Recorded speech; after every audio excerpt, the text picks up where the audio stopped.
la quieren ir haciendo por el chat, buenísimo. Bueno, Lu va a seguir admitiendo a quienes se vayan sumando. Me presento, yo soy María José Salinas, soy licenciada en Trabajo Social, trabajo en la Secretaría de Extensión de la Universidad de San Martín y también formo parte del equipo técnico del Hogar de Niños y Niñas Asunción de la Virgen. Y bueno, surge la propuesta de este círculo en articulación con la red de hogares. Pensamos en generar este espacio para, bueno, justamente dar a conocer un poco cuál es el accionar de los hogares convivenciales de niños y niñas de San Martín, cuál es su rol dentro de lo que es el sistema de promoción y protección de derechos de niños, niñas y adolescentes, y también, bueno, justamente visibilizar un poco estas infancias, ¿no? Vamos a hablar principalmente de infancias porque somos los tres hogares de niños y niñas. Puede que haya algún adolescente que lo integre también, pero en general trabajamos con niñeces, así que vamos a estar haciendo mayormente referencia a niños y niñas.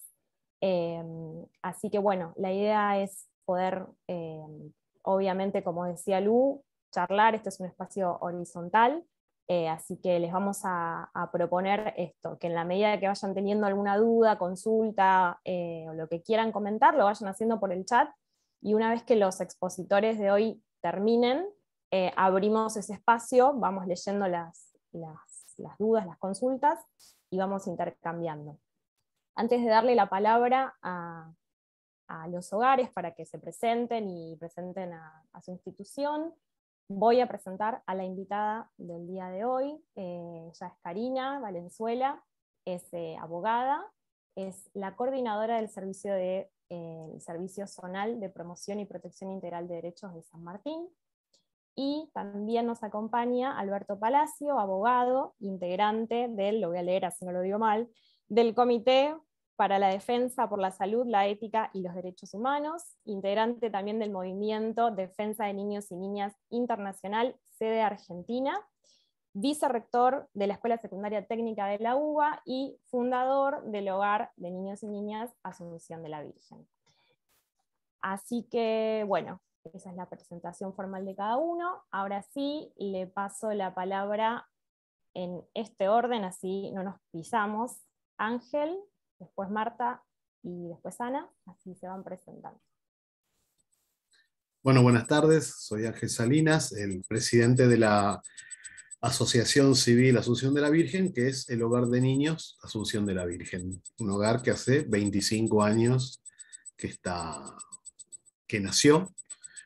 Alberto Palacio fue uno de los fundadores, y bueno, han pasado por nuestro hogar muchos niños y niñas, y bueno, y también adolescentes, porque en la primera época los chicos estaban mucho tiempo en el hogar.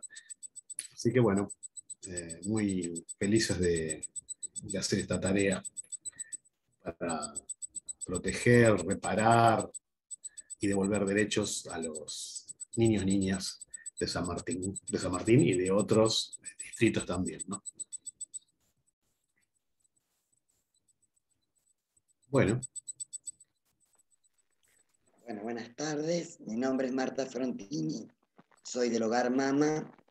La asociación civil es Mama, mis alumnos más amigos, con un hogar de niños, niñas y adolescentes.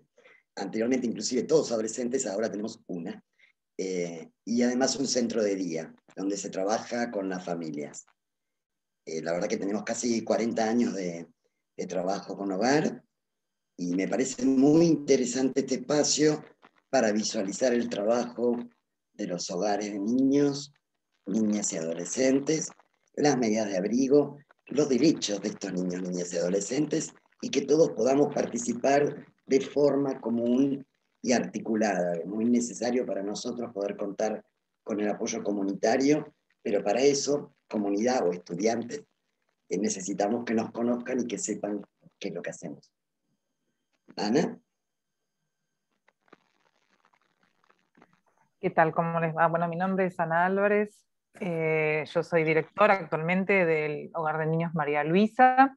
Bueno, este hogar o esta institución es una institución bastante antigua y tradicional de la comunidad alemana, y que pasó por muchas instancias, tiene más de 140 años y pasó por muchas instancias y por muchas, hoy vamos a hablar de los enfoques, ¿no?, frente a la niñez, y pasó por muchos enfoques. Desde eso me parece que tiene una construcción con todo lo bueno y todo lo malo, pero una construcción muy interesante de haber vivido muchas instancias en este país. Y la verdad que sí, me sumo a lo que dicen mis compañeros, me parece que es un momento muy interesante de estar en una universidad, de poder aportar a los profesionales que se están formando y a otras personas de la sociedad civil para que puedan empezar a pensar en esta particularidad de estas infancias, ¿sí?, que conviven en las escuelas, que conviven en un montón de lugares que seguramente se ejerce la profesión y que a veces por algunas particularidades ellos no dan a conocer todo lo que los atraviesa, y realmente es bastante más, ya la educación es compleja, ¿no?, pero acá se vuelve un poquito más compleja, así que un gusto empezar a tocar todos estos temas. Son un montón de encuentros, ¿no? Cada uno de los encuentros toca algo bastante particular de este sistema, así que sería interesante si pudieran participar de todos o una buena parte, porque van a ir viendo las distintas aristas de este sistema. Así que bueno, invitados a los que puedan sumarse a todas.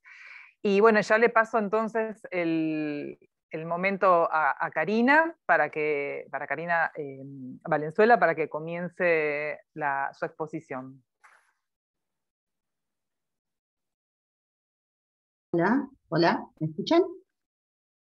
Sí, perdón que tengo la cámara apagada, pero si no, no escucho bien, es por la señal. Bueno, soy Karina Valenzuela, como dijo Majo, coordino el servicio zonal de San Martín hace 7 años. En el sistema estoy hace un poco más. La verdad es que me tocó la etapa de la construcción del servicio en San Isidro. Acá me tocó la etapa de la reconstrucción en San Martín hace 7 años. Y bueno, celebro el espacio, celebro ser invitada, celebro que haya sido, que lo hayan motivado ustedes, que lo hayan buscado ustedes. Eso habla del compromiso de la tarea de los hogares. Así que bueno, nada, me alegro mucho de estar acá.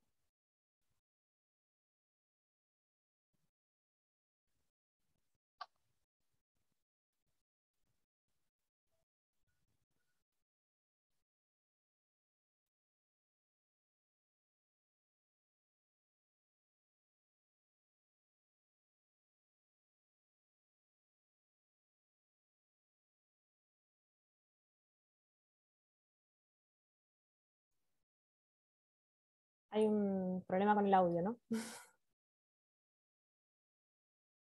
No sé, Cari, si te diste cuenta, pero no te escuchamos.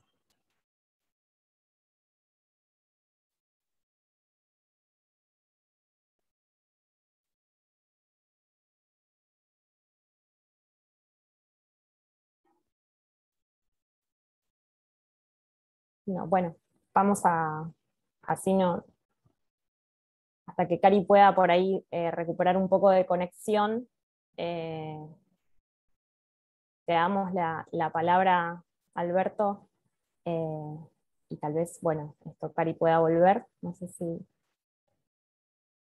No se escucha, si estás hablando. Si querés, Alberto, avanzar con tu presentación, y después la sumamos a Cari si es que puede.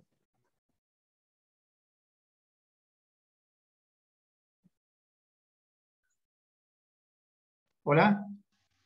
Ahí te Buenas escuchamos. tardes, ¿me escuchan bien? Sí.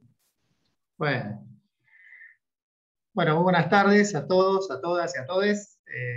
Gracias, Majo, gracias, Lucía, gracias bueno, Ángel, Ana, Marta, por impulsar, digamos, esta experiencia tan buena, ¿no? La de círculos de estudio. Y así como lo presentaron, realmente es una experiencia muy atractiva para, sin duda, poder profundizar el análisis del sistema de protección y de promoción de derechos, y en particular enfocado desde la mirada de ustedes, de la mirada de aquellos de aquellas que día a día están acompañando situaciones de restauración, las instancias reparatorias tan necesarias de los derechos de nuestros niños, nuestras niñas y nuestros adolescentes. Y hacerlo en el marco de la universidad, en la propuesta de la Secretaría de Extensión Universitaria, hacerlo con estudiantes de diferentes carreras, sin duda fortalece enormemente la discusión y va a fortalecer también la posibilidad de buscar seguramente nuevos ejes, nuevos desafíos que podamos proponernos en el fortalecimiento de un sistema enfocado principalmente en la restauración y en la no vulneración de los derechos de los niños, de las niñas y de los adolescentes. Para mí, la verdad que es un honor, compartir este momento con ustedes. Sin duda de lo que puedo uno aportar, no tanto quizás de la academia, sino también de lo que implicó el desarrollo personal y profesional a lo largo de estos años, ¿no? Y algunas conclusiones que uno puede compartir junto con ustedes, y que sin duda del debate todos y todas, y yo en particular, vamos a salir mucho más fortalecidos. Y hacer este círculo de estudios en un tiempo muy particular. Es un tiempo que hemos atravesado y estamos atravesando una pandemia, la posibilidad de, con esperanza, ver la salida de la pandemia, luego de un tiempo de aislamiento sumamente necesario y sin duda precautorio para evitar la expansión y la profundización de la problemática en salud de nuestra población, de todos nosotros y en particular de nuestros niños, niñas y adolescentes, pero que trae este nuevo caminar una confrontación, ¿no? De lo que los niños, niñas y adolescentes han pasado en sus casas, en sus barrios, y ahora volver a encontrarse con distintos ámbitos de estudio, de amigos, de clubes, del barrio, que provoca una situación compleja, ¿no? Cada uno de nosotros, nosotras, nosotres, pero en particular los niños, las niñas y los adolescentes han vivido este tiempo sin poder procesar los duelos, ¿no? Cada uno vivió un duelo en particular, sin duda alguna, algunos más graves, otros más complejos, pero el reencontrarnos con la realidad implica sin duda alguna un impacto importante, y la posibilidad de discutir estos temas, como lo están proponiendo el círculo de estudio, es sumamente necesario. No es ajeno estos chicos que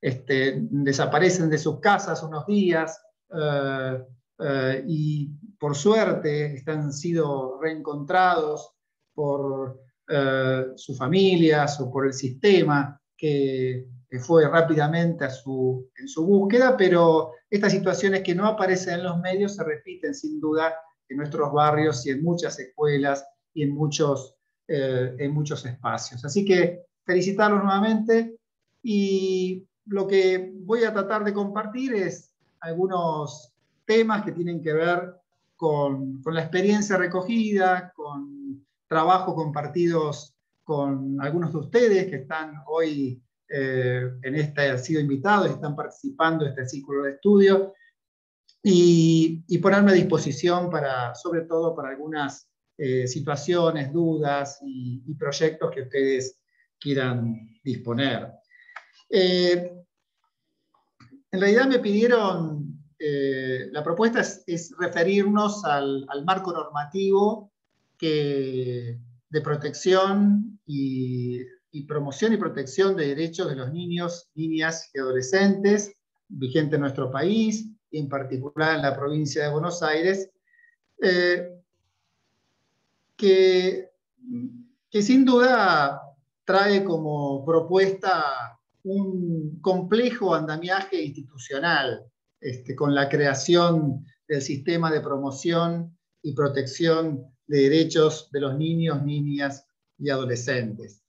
Este sistema debe garantizar al máximo posible los derechos constituidos, los derechos reconocidos en la Convención de Derechos del Niño, al cual vamos a referirnos también como marco normativo principal, y en las leyes que mencionamos, la 26061 del año 2005, ley nacional, y la ley 13.298 también del 2005, que entra en vigencia en 2007 de la provincia de Buenos Aires.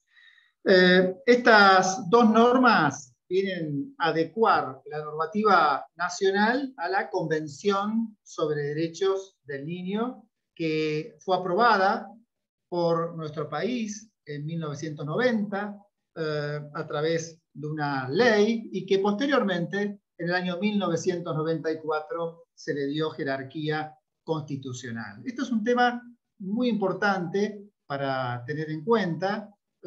La convención aprobada por Naciones Unidas y aprobada por nuestro país no representa una ley más, no representa un tratado internacional más, sino que está formando parte del texto constitucional. El artículo 75, inciso 22 de la Constitución, le da jerarquía constitucional, como muchos de nosotros, nosotros sabemos.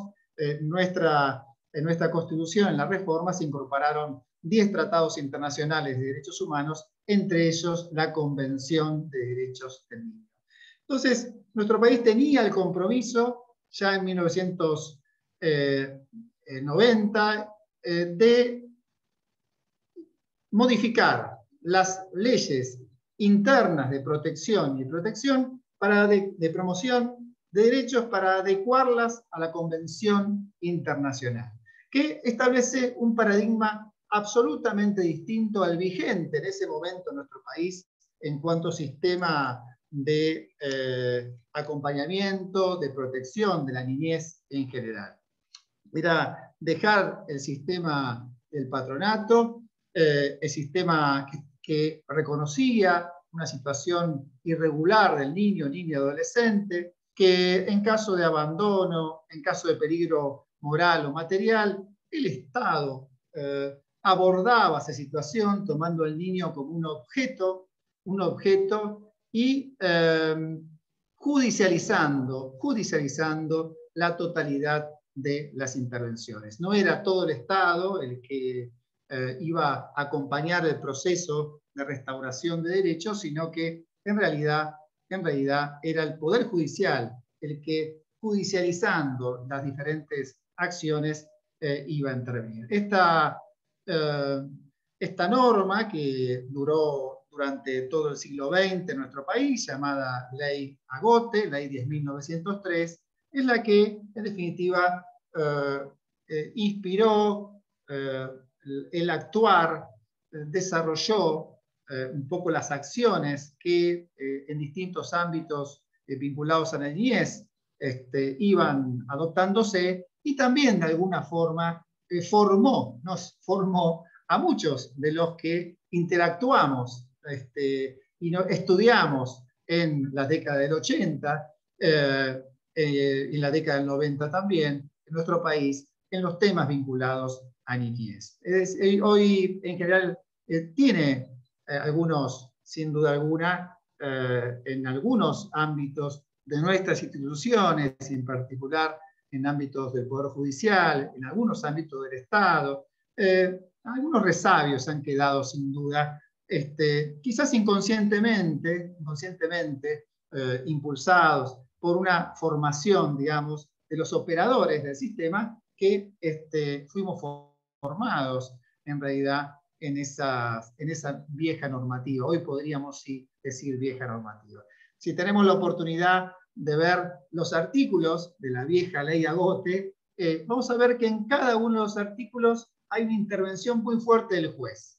Siempre es el juez el que directamente va a ser el responsable de abocarse a resolver determinadas situaciones, sin escuchar, por supuesto, al chico, sin escuchar, por supuesto, profundamente a la familia, y ubicando, en general, de acuerdo a mi criterio, al chico, a la chica, al adolescente, como un responsable, en definitiva, de la situación en la que se encontraba.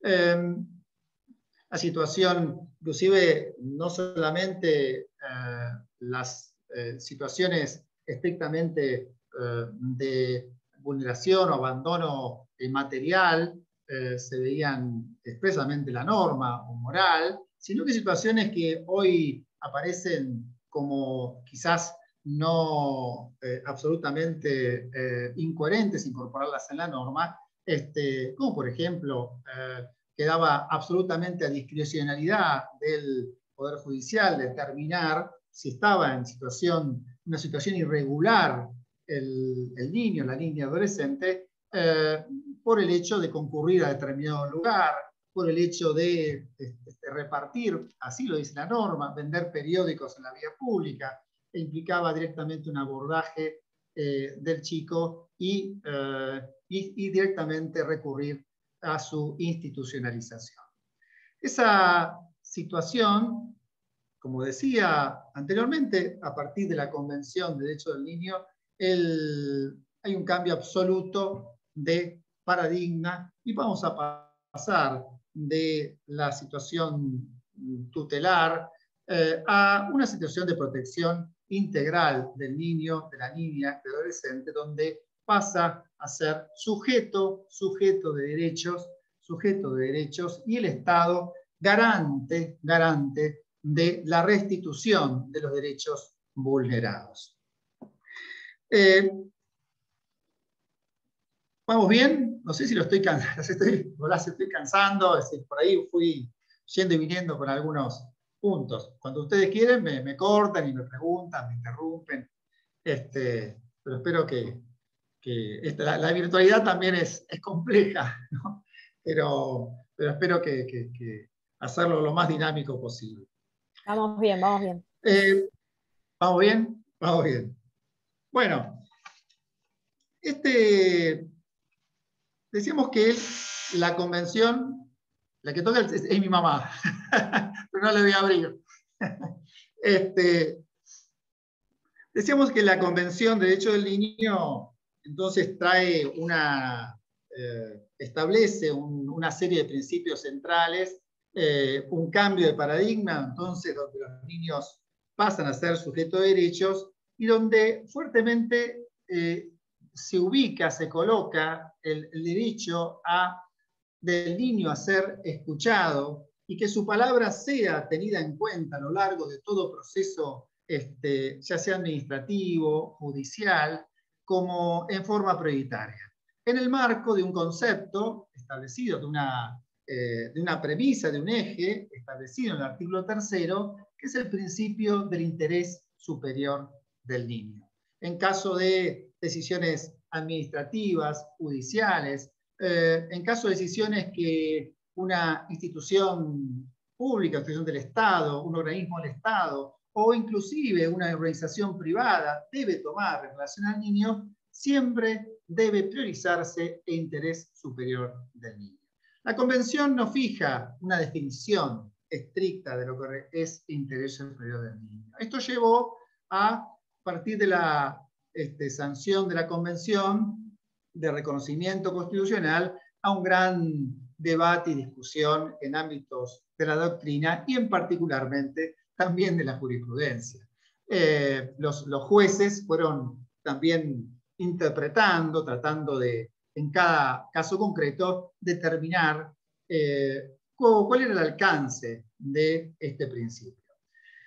Un principio que es muy difícil de definir en realidad. un principio que es difícil definirlo por parte, pues somos los adultos, en definitiva, los que estamos definiendo, que es el resguardo, qué representa el resguardo de ese interés superior en un caso concreto. Y a veces, si bien esta obligación constitucional de la Convención de Derechos del Niño, de la Ley 26061, la 3298, que incorpora fuertemente el concepto del niño a ser escuchado y tener en cuenta su opinión, muchas veces no es profundizado, atendida como corresponde.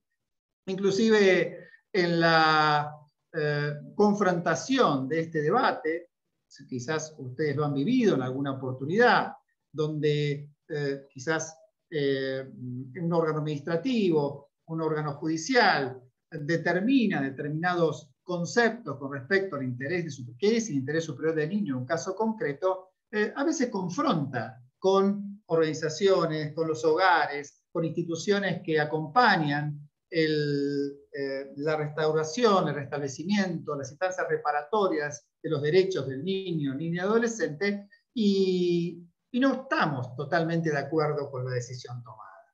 Entonces, yo creo que uno de los desafíos que tenemos por delante, ahora vamos a ver qué dice igual la ley 26061, pero los desafíos que tenemos por delante, en este marco, algo que iba a comentar más tarde, pero que la ley 13.298 establece muy fuertemente, que es el concepto de corresponsabilidad, es abrir instancias, algunas instancias de discusión, de análisis, de compartir enfoques con respecto a la posibilidad de dar también poner sobre la mesa las diferentes opiniones con respecto a buscar realmente si el interés superior del niño se encuentra absolutamente contemplado con las diferentes variantes que pueden existir en un caso determinado. En ese sentido, hablando del interés superior del niño, la ley 26061, la ley nacional que crea este sistema nacional de protección, de promoción y protección de los derechos del niño y del adolescente, un poco da algunas pautas a tener en cuenta para lo que vendría a representar el interés superior. Seguramente esto lo saben, lo han leído, lo conocen. La ley dice que es la máxima satisfacción integral y simultánea de los derechos y garantías reconocidos. La máxima satisfacción es elevar bien alto el reconocimiento de derechos y garantías del chico, de la chica, del adolescente en un caso concreto. Y la jurisprudencia, esto que a veces aparece como que la ley es lo que los jueces dicen, no es el concepto para mí adecuado, pero que en general está muy establecido en nuestro sistema republicano, es para debatirlo en otra oportunidad, pero que tiene muchas raíces en nuestra Constitución, ha dicho como síntesis que el tema va un poco por ese marco, ¿no? El considerar como interés superior del niño la máxima, el nivel más alto de satisfacción, la mayor cantidad de derechos posibles que podemos ver resguardados del niño, de la niña, del adolescente, en una circunstancia temporal determinada, a un niño, a una niña, a un adolescente en particular. Entonces, esto creo que nos impone de alguna forma este marco conceptual, nos impone el desafío de profundizar el análisis, la discusión quizás de un espacio, un ámbito nuevo, donde poder, en el marco de la corresponsabilidad de la ley 13.298, vamos a volver a esto en un ratito, volver a plantearnos en un caso concreto y ser escuchada la voz de en particular de aquellos y aquellas que acompañan las situaciones cotidianas del chico, de la chica, del adolescente, en el transcurrir, por ejemplo, de las instituciones que ustedes están coordinando o acompañando. Entonces, Dijimos, Convención de Derechos del Niño, pasamos a un nuevo paradigma, el paradigma de la protección integral, donde el Estado es garante de los derechos de los niños, niñas y adolescentes, donde se crea un sistema bastante complejo que es de promoción y protección, y que va a estar integrado este sistema, así lo dice la ley 26.061, y esto se repite en la ley 13.298 de la provincia de Buenos Aires, por organismos, entidades, servicios que diseñan, planifican, coordinan, orientan, ejecutan, supervisan políticas públicas de gestión privada y de gestión pública, el ámbito nacional, provincial y municipal, destinados a la promoción, protección, resguardo, prevención y algo fundamental, restablecimiento y reparación de los daños ocasionados por la vulneración, la violación de derechos. A veces esto es muy importante, quiero tenerlo en cuenta, el restablecimiento, el acompañar fuertemente por parte de las instituciones, por parte de cada uno de los operadores, en las instancias reparatorias que el niño, la niña, adolescente debe recorrer para volver a ser realmente sujeto de derechos, ver garantizado plenamente el ejercicio de sus derechos. Es decir, el sistema de promoción está integrado por una multiplicidad de actores, actores que forman organismos administrativos, de la administración pública. Aquí nos acompaña Karina, del servicio zonal, que habló, que me precedió en la palabra, organismos del Poder Judicial, el sistema, en realidad tenemos en particular, en general, los que más interactuamos son los juzgados de familia, pero el sistema de promoción y protección, sin duda, y este cambio de paradigma debe involucrar a todos los miembros del Poder Judicial. Hay ámbitos de la justicia que en particular investigan hechos donde los niños han sido sumamente vulnerados en sus derechos, como son las fiscalías temáticas de abuso, y muchas veces olvidamos o no tenemos en cuenta las instancias que también deben involucrar a otras fiscalías, a otros jueces que integran el sistema del Poder Judicial.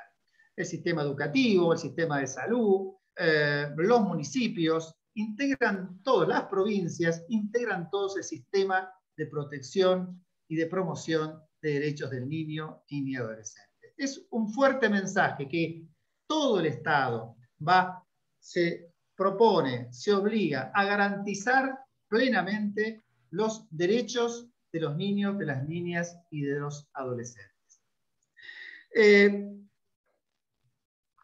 En la provincia de Buenos Aires, así vamos avanzando un poco y después, si querés, damos paso a algunas de las preguntas.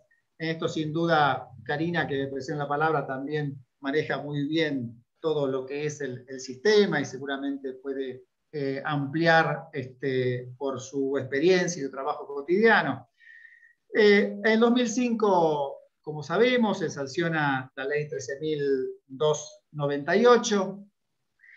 Esta ley de promoción y protección de los derechos de los niños, niñas y adolescentes, después es complementada en 2007 por la ley 13.634, que básicamente incorpora, además de algunas modificaciones, lo que es el fuero de familia específicamente y el fuero penal, el fuero de responsabilidad penal como una instancia propia de acompañamiento, de abordaje de determinadas situaciones de niños, niñas, adolescentes en conflicto con la ley penal.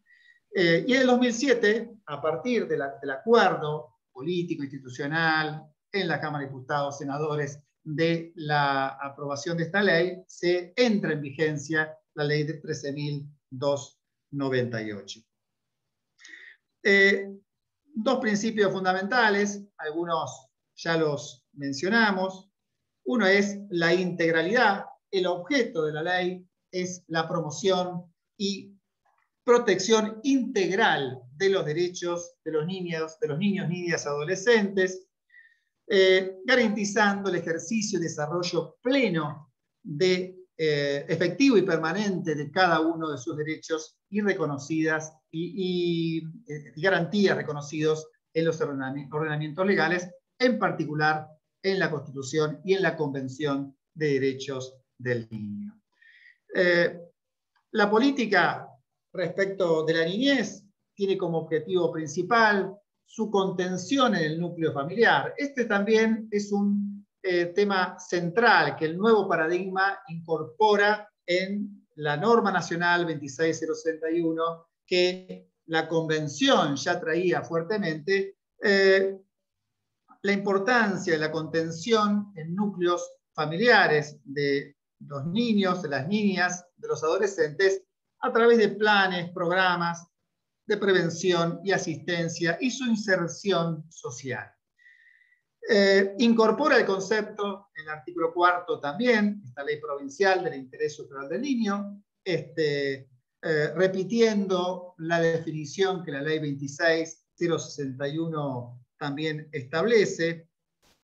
En ese caso hay una serie de pautas que el artículo 4 viene a incorporar como para tener en cuenta como guía, y que también puede ser objeto de debate y discusión, ¿no es cierto?, por parte de los operadores del sistema, por parte de nosotros, en determinadas instancias, cuando en un caso concreto existe la posibilidad de discutir qué es lo mejor para asegurar los derechos de este chico, de esta chica, de este adolescente. Establece que hay que tener en cuenta la condición específica del niño en primer lugar como sujeto de derecho. La opinión de los niños lo establece fuertemente en el inciso 2 del artículo. Sí, ahí está bien, nuevamente. La necesidad de un equilibrio entre los derechos y las garantías y sus deberes. Y, por último, la necesidad de equilibrio entre los derechos y garantías de los niños y las exigencias de una sociedad justa y democrática. Establece como algunos puntos como para como que puedan ser objeto, materia de discusión al enmarcar en un caso concreto la discusión de cuál es el máximo nivel de garantías que hay que darle a los derechos, en este caso concreto, de un niño, de una niña, de un adolescente.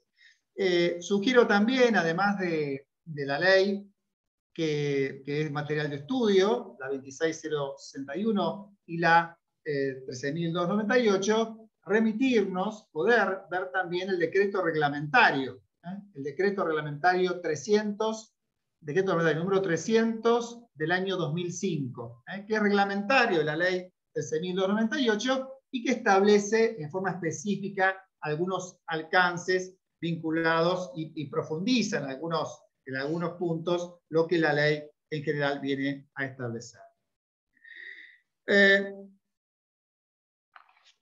Otro principio entonces que me gustaría resaltar o detenerme un momento es el principio de la corresponsabilidad, que teniendo en cuenta esta posibilidad de círculo, esta mesa de discusión que han abierto con estudiantes, con responsables de hogares, con la universidad, del artículo 15 de la Ley 13.298. Dice que las políticas de promoción y protección integral van a ser un conjunto de orientaciones directivas de carácter público, dictadas por los órganos competentes a fin de guiar el accionar y dirigidas a asegurar los derechos y garantías de los niños. Pero esas políticas se van a implementar mediante la concertación de acciones de la provincia, los municipios y las organizaciones de atención a la niñez, tendientes a lograr la vigencia y el disfrute pleno de los derechos y garantías de cada uno de los niños, niñas y adolescentes. Invita a los municipios a efectuar la descentralización de los programas y planes vinculados al sostenimiento, al fortalecimiento de los derechos de los niños, de las niñas y de los adolescentes, y a su vez invita a una activa participación de las organizaciones no gubernamentales en atención de la niñez, invitándolos a participar fuertemente en ámbitos de discusión colectiva. Para eso entonces crea, muy bien lo ha dicho en la presentación, se crean los servicios zonales, crea en particular en el ámbito municipal los servicios locales, el artículo 18 de la ley 13.298, unidades técnico-operativas, teniendo funciones tendientes a facilitar que el niño que tenga amenazados sus derechos o violados puedan acceder a programas o planes disponibles en su comunidad.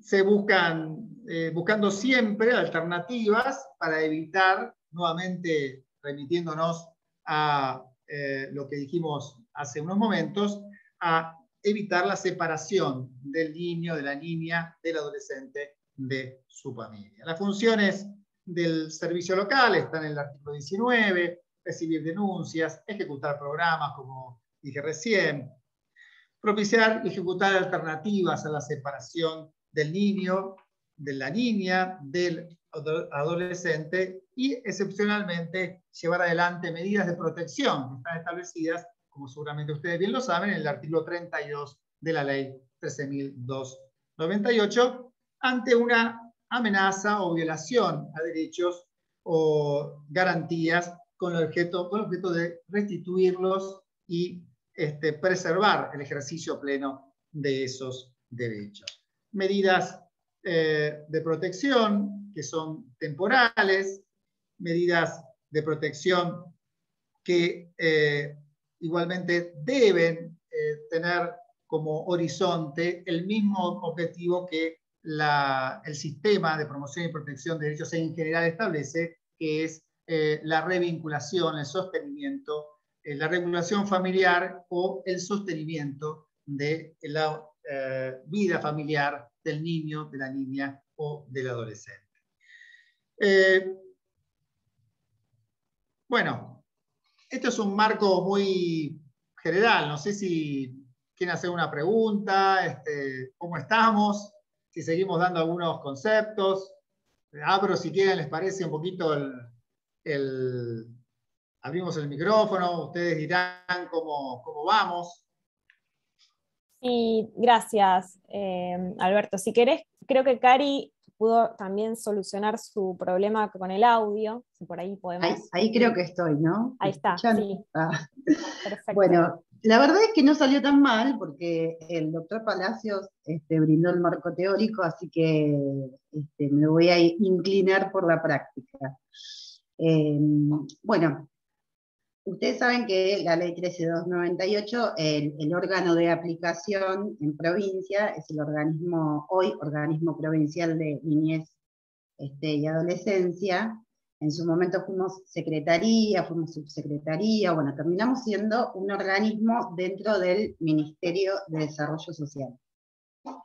Los servicios zonales somos unidades técnico-operativas descentralizadas de lo que es el organismo, y los servicios locales, que tienen la competencia originaria, digamos, para la aplicación de la ley, se constituyen en servicio local a partir de la firma del convenio con provincia. Hoy en día somos 126 más o menos, faltan 2 o 3 municipios. Nosotros en este departamento judicial tenemos a José Cepaz, que aún no firmó. Igualmente, digamos, como explicaba bien el doctor Palacios, hay una ley provincial, una ley nacional y la convención, con lo cual, digo, si bien no tienen la competencia para adoptar medidas, digamos, las medidas que requieran una revisión judicial, sí tienen la obligación de garantizar el acceso a los derechos de todos los niños de su territorio. Así que no pueden desoírlo, ¿no? Bueno, en ese marco, digamos, como comentaba el doctor Palacio, uno de los ejes es la corresponsabilidad. Hoy trabajamos con los servicios locales desde el zonal acompañando y generando políticas. Hay territorios que son más amigables, otros no tanto. Tiene que ver mucho con la cuestión política, eso lo sabemos todos. Entonces, hay territorios donde es más fácil generar y desplegar políticas públicas porque los municipios abren más la puerta para que provincia lo pueda concretar, ¿sí? Una de las cuestiones, digamos, que en el marco de la corresponsabilidad venía como un poco flojo, era, digamos, como hay órganos específicos que son los servicios zonales y los servicios locales, el resto de los efectores se desentendía un poco de esta responsabilidad, ¿no? ¿Por qué? Porque llegó un momento donde todo lo que tenía, donde había un niño involucrado, iba a parar a uno de los órganos específicos.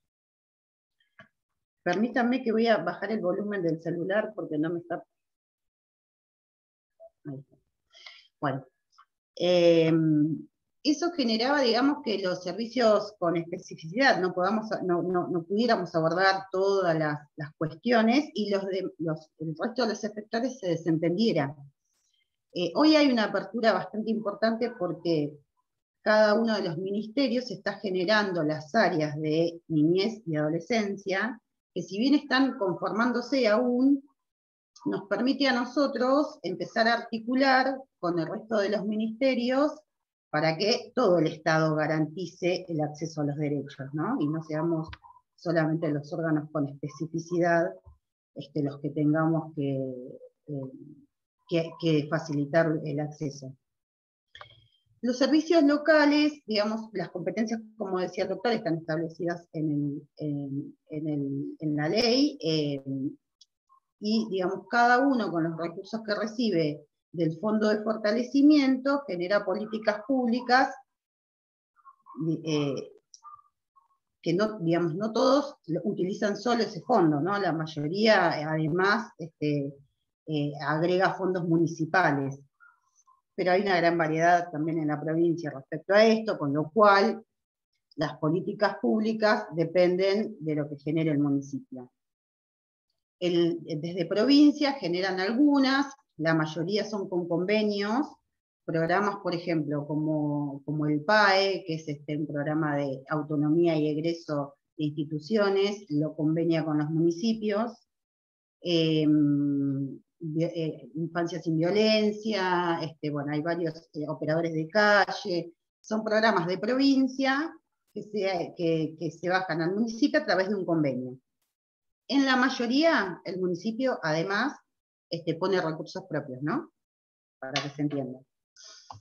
Bueno, en relación a lo que, digamos, al enfoque de derecho, que es la columna vertebral del cambio de paradigma, digo, de la situación irregular a la promoción y protección integral de los derechos, una de las cuestiones que más nos cuesta, digamos, en el sistema y en la sociedad, es la escucha del niño, ¿sí?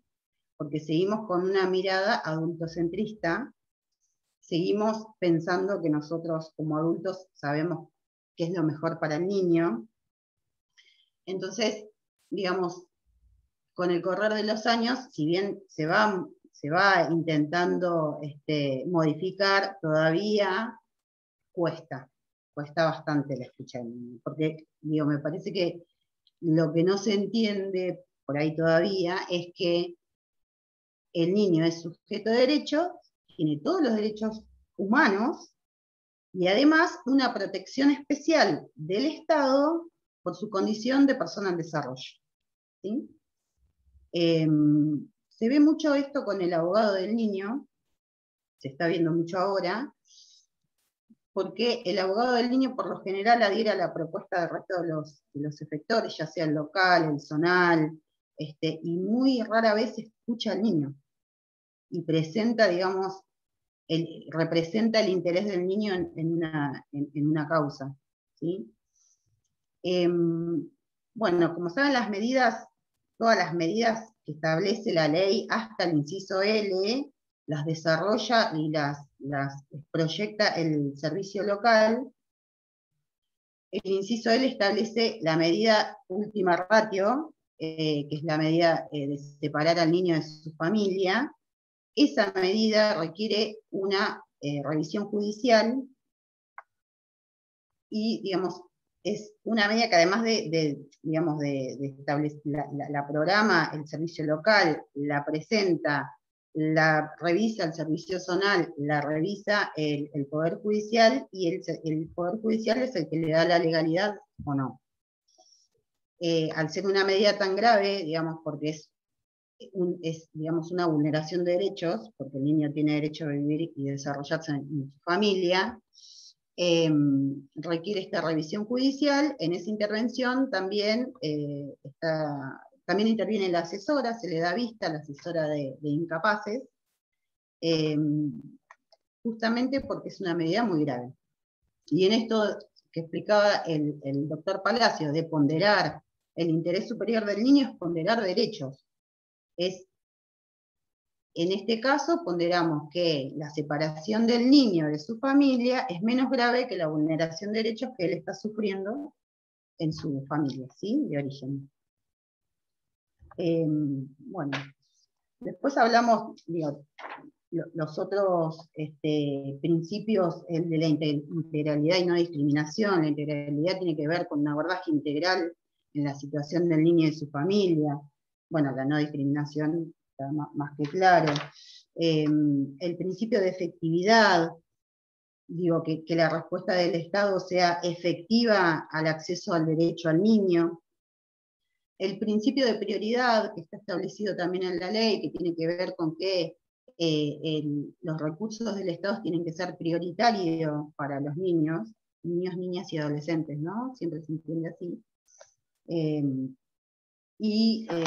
Por último, el principio de autonomía progresiva y participación del niño, que es lo que hablábamos antes, siempre de acuerdo a su nivel de desarrollo. No sé si les queda, digo, si se pudo complementar un poco lo que comentó el doctor Palacios. Yo quiero hacer algún comentario. Me parece que está bueno también como para graficar un poco todo este marco normativo actual y el pasaje a este marco normativo del sistema de promoción y protección de derechos. Tal vez desde los hogares puedan mencionar un poco cómo fue cambiando la intervención hacia los niños, niñas y adolescentes cuando todavía estaba vigente la ley anterior, la ley Agote, y después cómo se fueron modificando las intervenciones a partir de la sanción de la ley 26061 y 13298, ¿no? Porque justamente esto que venimos conversando, ¿no? Este cambio de paradigma, se ve reflejado justamente en las intervenciones. Y creo que es súper importante que podamos, desde el lugar de cada uno, y también esto que mencionaba Alberto, de la corresponsabilidad. Acá muchos seguramente trabajan también en organizaciones, en escuelas, o están abocados a la educación, y muchas veces es desde la escuela o desde otras instituciones también, salud, que se puede llegar a visibilizar la situación de vulneración de derechos de un niño, niña, adolescente, y a partir de esta corresponsabilidad es fundamental dar a conocer a los organismos que tienen que intervenir para poder, bueno, actuar inmediatamente en esa situación. Cuando esta situación ya es muy grave, como decía Karina, bueno, se toma la determinación de separar a ese niño, niña, adolescente de su familia, para que se lo pueda resguardar, y es así, de esta forma, en donde generalmente siempre los chicos y las chicas llegan a nuestros hogares. Pero bueno, me parece importante tal vez esto, que puedan graficar un poco este pasaje a través de algún ejemplo, bueno, comentar un poco sobre este cambio de paradigma.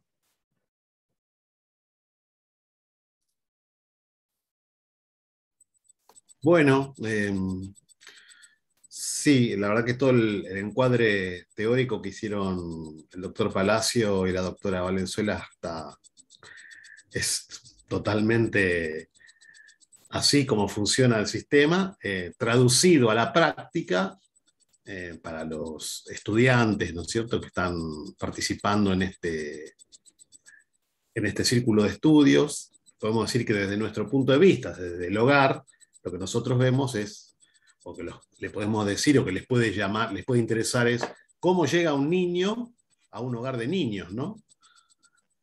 ¿En función de qué? Y bueno, como decía María José, el niño llega al hogar a través de una decisión de un servicio local, que es un ente municipal, que eso cambia totalmente con lo que se hacía en la ley anterior. Ahí hubo otro cambio. En la ley anterior, en la ley de patronato, los que determinaban todo y tenían la máxima, el máximo poder para decidir prácticamente todo, porque no había escucha del niño, era un juez de menores. Un juez. La figura del juez de menores no existe más a partir de la nueva ley. Ahora son juzgados de familia, jueces de familia. Y el tema de la escucha del niño es importante. En varios momentos de la vivencia del niño en el hogar. Especialmente lo tienen que escuchar obligatoriamente el juez y preguntarle qué es lo que quiere ese niño. Si quiere volver con su familia, si quiere tener una familia y qué tipo de familia quiere tener. Eso también se le pregunta al niño, porque es otro de los cambios fundamentales en el paradigma de el niño como sujeto de derecho. En la vieja ley se buscaba un niño para una familia, la que elegía era la familia. Había Ahí que hago, buscar... perdón, un paréntesis, Sí. porque estás hablando cuando los derechos no se pueden, cuando el niño no puede volver a vivir en su familia de origen, porque no se trabaja para la restitución de los derechos y que vuelvan a vivir con su familia de origen. Cuando esto no es posible, lo que sucede es que los niños pasan a estar en estado de adoptabilidad. Entonces ahí Sí. es cuando se empieza a trabajar en la búsqueda de una nueva familia para estos niños, niñas o adolescentes. Yo quería agregar algo, Ángel, con respecto al paradigma anterior. Me parece que lo que había además era unas medidas indiscriminadas.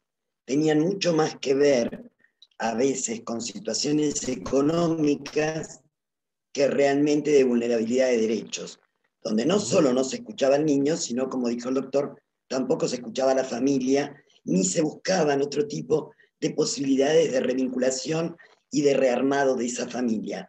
Eso fue un cambio grandísimo, el poder escuchar no solo al niño, sino también a la familia, y poder realmente apuntar la necesidad de una medida tan extrema como la separación, por cuestiones mucho más complejas y más de vulneración de derechos que no se podían solucionar, creo que fue un gran cambio entre el paradigma anterior y este paradigma, ¿no? Y antes, además, no había tanta adoptabilidad. Vamos a ser honestos. Exactamente, en el sistema anterior, en nuestro hogar, cuando arrancó, estábamos con la vigencia de la ley de patronato, y los niños prácticamente entraban al hogar y se iban, pasaban años, muchos años en el hogar, y algunos se iban ya adolescentes o inclusive mayores de edad. Eso con la nueva ley ha cambiado. En nuestro caso, en nuestro caso que teníamos muchos adolescentes, realmente egresaban con un proyecto de vida en la mayoría de edad. No tenían otra posibilidad. Agrego ahí que seguramente esto tenía que ver con que el juez tenía una competencia omnímoda, o sea, civil, penal, tutelar, que además no tenían plazo y además las decisiones jurisdiccionales no tenían un control superior, o sea, entonces si no había de parte del equipo técnico de ese juzgado un acompañamiento y una estrategia de egreso, no pasaba hasta los 18 o hasta los 21 años. Totalmente. Bueno, eso con la nueva ley cambió y después con una modificación que tuvo la 13298 se estableció un plazo máximo en que el niño, en que se debería definir, el servicio local debe definir la situación del niño en 180 días. Puede pedir una prórroga, creo, de 90 días más, pero ahí se tiene que definir. O que se reintegre a su familia de origen si se dan las condiciones, o a una parte de su familia, que sea la familia extendida, que puede ser un tío, un abuelo, o directamente la adoptabilidad. Porcentualmente, el porcentaje mayor de resolución es por el lado de la adoptabilidad, porque las vulneraciones de derechos de los niños son tan graves que es muy difícil que esa familia pueda corregir esa situación en 180 días. Entonces, Claro, la pero mayor... es importante explicar que eso es porque la medida extrema de separación de su núcleo familiar se adopta considerando la vulneración terrible de los derechos del niño, niña o adolescente, que no es que se tome Sí. arbitrariamente como podía haber pasado en otro momento. Entonces los niños, niñas y adolescentes que llegan a un hogar tienen realmente una situación bastante precaria y muy difícil de retornar a su vínculo familiar original. Sí, creo que eso tiene que quedar bastante claro, de que no se toma una medida de abrigo por una cuestión de una vulneración simple. No, no, son vulneraciones reiterativas y muy graves. De hecho, cuando los juzgados confirman la medida de abrigo que tomó un servicio local, de que mi experiencia en 20 años es que jamás vi que un juez de familia de para atrás una medida de abrigo. Las convalidan en todos los casos. Por lo menos no conocí ningún caso que eso no suceda. Porque realmente son situaciones de abuso, maltrato grave, abandono de persona, por consumo de estupefacientes. Bueno, son muy, muy, muy, muy, muy graves. Así que bueno, eso es cómo funciona y bueno. Perdón, quería como sumar un poquitito lo que ya hablaron mis compañeros, que me parece que, bueno, tienen muchísima más experiencia que yo en particular, pero escuchándolos a todos ustedes me quedo pensando en esto que introduce el cambio, que tiene que ver con la corresponsabilidad, ¿no? Que es tan complejo, como están contando mis compañeros, el tema, que me parece es fundamental que haya muchos actores y muchas miradas diversas para poder pensar la misma situación, ¿no? Porque, digamos, el servicio local conoce la situación anterior de esa niño, conoce esa familia, conoce todo el aparataje, conoce, o sea, el andamiaje familiar, ha tratado de trabajar, o sea, tiene todo un conocimiento que no tiene el hogar, quizás si no tiene el juzgado. Después, el hogar tiene una profundización en la relación con ese niño o niña, ¿no? Que quizás tampoco lo tenía el servicio local. Empieza el chico a desplegar un montón de situaciones que inclusive ahí se toma quizás una medida por una vulneración y luego empiezan a aparecer otras, ¿no? Y esta cosa que en general no es una, en general es muchas.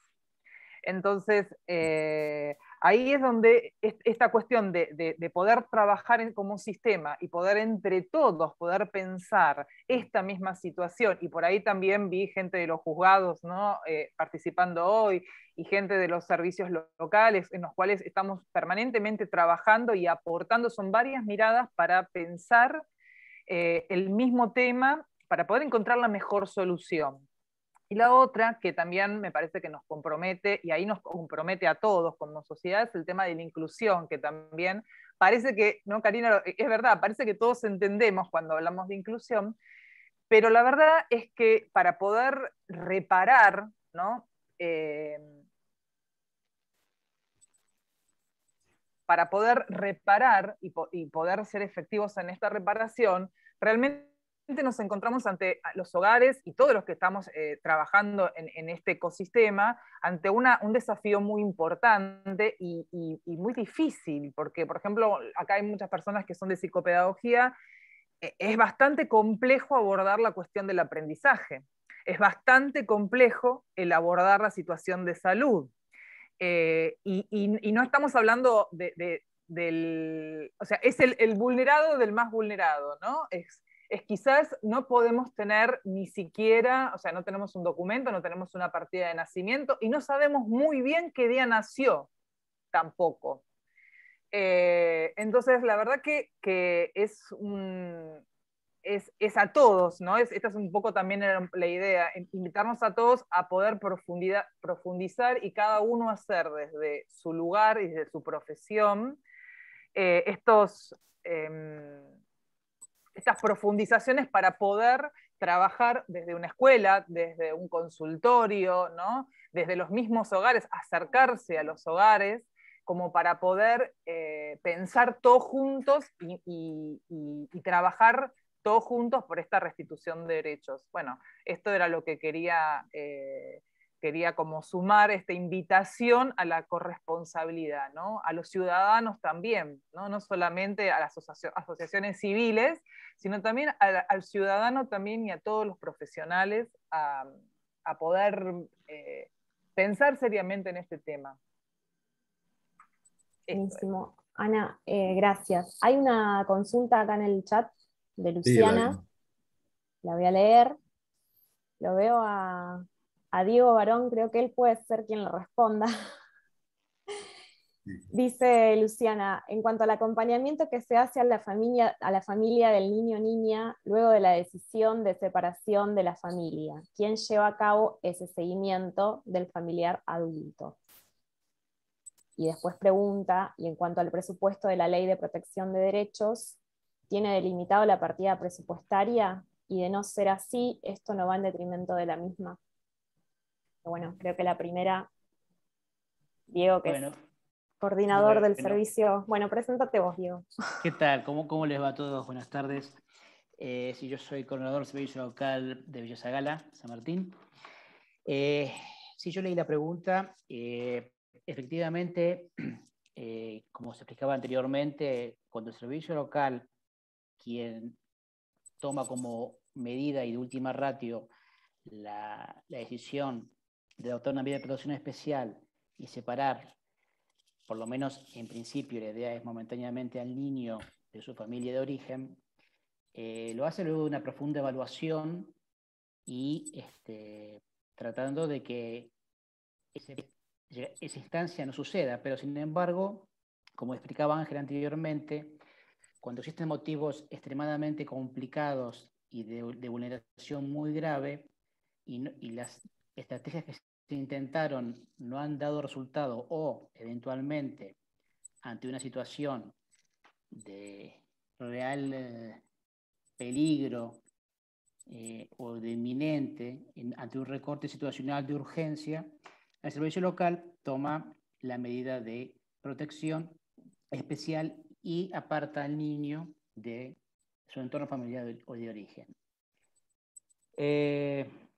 Para completar un poquito lo que se estaba hablando anteriormente, la idea del servicio local es que la institucionalización sea siempre, aún dentro de las medidas extremas, la última.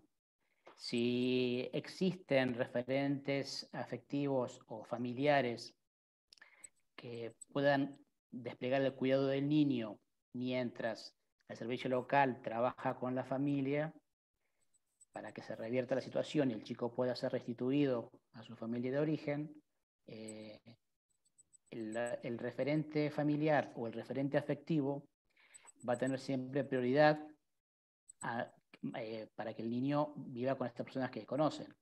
Sucede que muchas veces los referentes familiares o afectivos no pueden o no quieren responsabilizarse del cuidado de los niños, niñas o adolescentes. Entonces, no queda más remedio que para preservar al niño se recurra a un hogar convivencial. Desde el momento de la toma de la medida y desde antes también, el servicio local intenta trabajar con los progenitores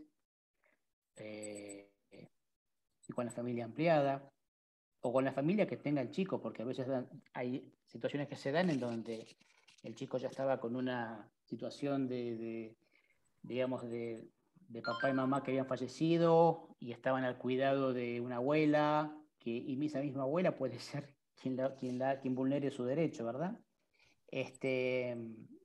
Pero explicaba que desde el momento que se toma la medida de abrigo, el servicio local trabaja con la familia para tratar de revertir esa situación, que la familia logre problematizar los motivos por los cuales se toma la medida de abrigo y los motivos que son justamente haber expuesto o exponer al niño o niña o adolescente a situaciones de vulneración muy grave.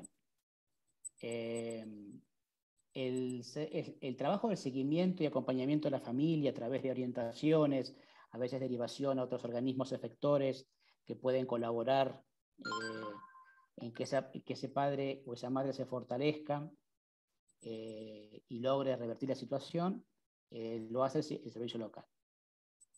Llegado el plazo de los 180 días, a que se hacía referencia anteriormente, si el servicio local evalúa que ese papá o esa mamá no ha logrado revertir esa situación y no logra problematizar la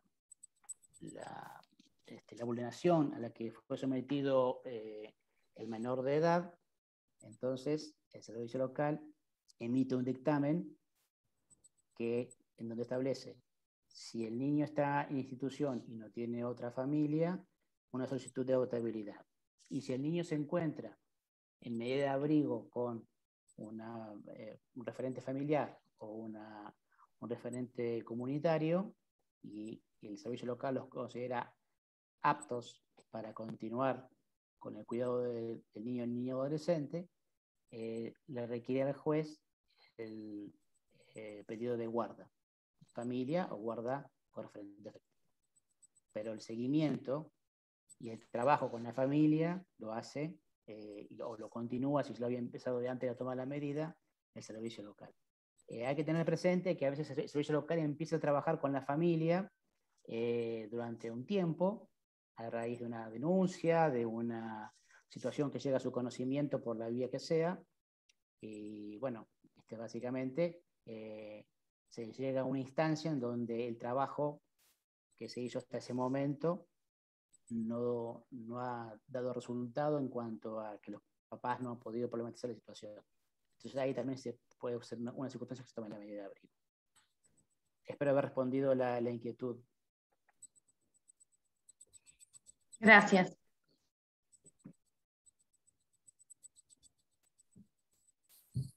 Gracias, Diego. Bueno, la otra pregunta en relación a la partida, creo que Cari, vos algo habías mencionado sobre esto, en cuanto al presupuesto. Ahí sí. Karina, después cualquier cosa. Bueno, dale. No, es lo que establece la ley que se financia con el 50% del fondo de fortalecimiento. El 50% tiene que estar destinado a niñez.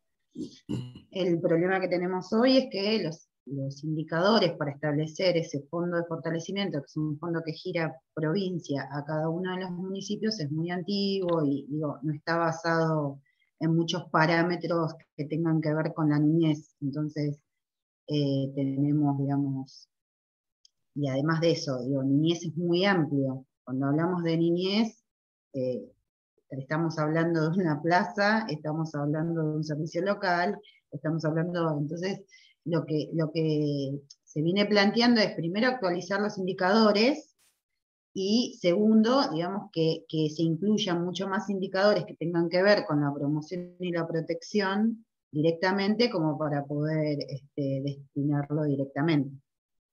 No sé si querés agregar algo más, Alberto. No, correcto, Karina. Simplemente la ley nacional 26061, en particular en un artículo del 72, establece que las partidas presupuestarias deben garantizar el funcionamiento del sistema en general. O sea, en cada discusión del presupuesto anual debe estar garantizado, y en el marco de priorizar los intereses y de promoción y de protección y garantizar los derechos de los niños, el funcionamiento del sistema de protección integral. los organismos que crea la Secretaría de Niñez y Adolescencia, el Consejo Federal de Niñez, Adolescencia y Familia, y una figura muy particular que menciona la ley, que es el defensor, la defensora del niño, de la niñez, de los derechos del niño, cargo que fue ocupado por el acuerdo de la Cámara de Diputados. Actualmente está a cargo de Marisa Graham desde abril de 2019, creo, abril-mayo de 2019. Esa figura del defensor de derechos del niño también, agrego esto nada más, está incorporado en la ley 13.298, que creo que no ha sido ocupado hasta la fecha. Me parece que todavía no, el defensor del niño provincial creo que no ha sido designado. No, en provincia todavía no tenemos defensor. En provincia no. No tenemos. Y en cuanto al presupuesto, determina la ley que esa partida aprobada en un presupuesto, en la revisión que anualmente se hace del presupuesto al año siguiente, nunca puede ser disminuida. Como dando un marco general de garantizar el funcionamiento del sistema. Gracias. Leo otra pregunta que hace Pamela. Dice, en el caso de hermanos, ¿cómo funciona? ¿Se busca siempre que convivan en el mismo hogar? ¿Se hace una escucha particular de cada uno?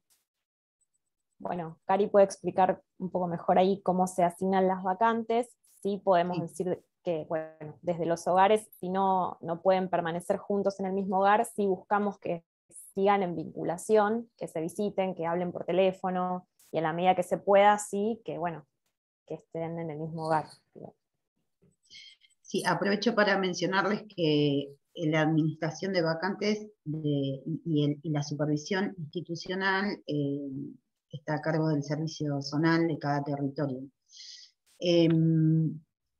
Cuando se solicita vacante, se prioriza que el grupo de hermanos se incluya en el mismo dispositivo. Ahora, tenemos, digamos, el problema de la franja etaria, que si por ejemplo tenemos un grupo de hermanos con niños de 2 años y un adolescente de 16, es más complejo, porque los dispositivos cuando hacen el convenio con provincia, establecen una franja etaria. Hoy estamos en serias dificultades con el tema de vacantes. Creo que tiene que ver con la larga permanencia de los niños en las instituciones. Estamos hablando de promedios de 2 y 3 años, lo cual hace muy difícil que podamos tener las vacantes suficientes, porque nunca egresa la misma cantidad que necesita ingresar. Así que creo que ahí el sistema está un poco, hay que aceitarlo. El sistema, cuando hablo del sistema, hablo del proceso, más que nada del proceso judicial de adopción, ¿sí? Pero bueno, esto, se prioriza que vayan los hermanos juntos al mismo dispositivo. Otras veces, como estrategia, se separa a los hermanos, y, digamos, en el caso de que no sea una estrategia del servicio local separar a los hermanos, y tampoco podamos incluirlos en el mismo dispositivo, lo que tratamos de hacer es separarlos de a grupos, digamos, no que quede uno solo en un dispositivo, otro en otro, sino separarlos de a 2, por afinidad, por edad. Bueno, eso lo evaluamos siempre con el servicio local.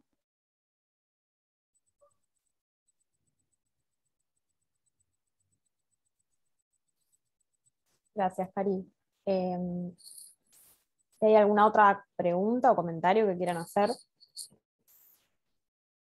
Yo quería agregar, mientras tanto, a lo que había comentado Diego anteriormente sobre la pregunta que hicieron del trabajo que se sigue realizando con las familias de origen de los chicos y las chicas. Cuando desde el servicio local se considera que se va a trabajar para que se revinculen los chicos y las chicas con su familia de origen, con la intención de que puedan volver a vivir con ellos en su hogar, digamos,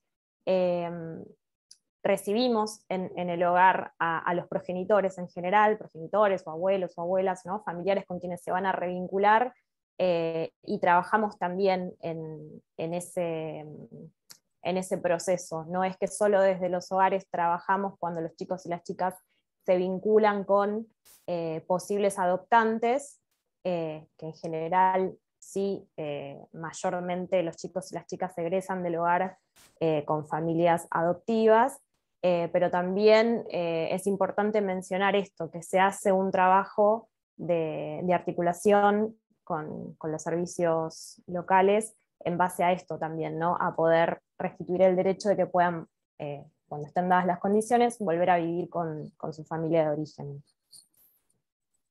Sí.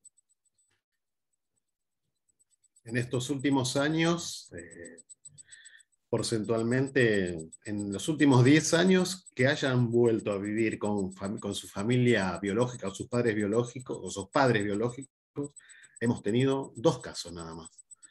Y han pasado muchos niños. O sea que la verdad que las vulneraciones son tan graves, como decíamos antes, que es a veces muy difícil que se puedan resolver en tan poco tiempo, si bien los servicios locales siguen trabajando con la familia, porque la intención primaria es que los niños vuelvan con su familia de origen.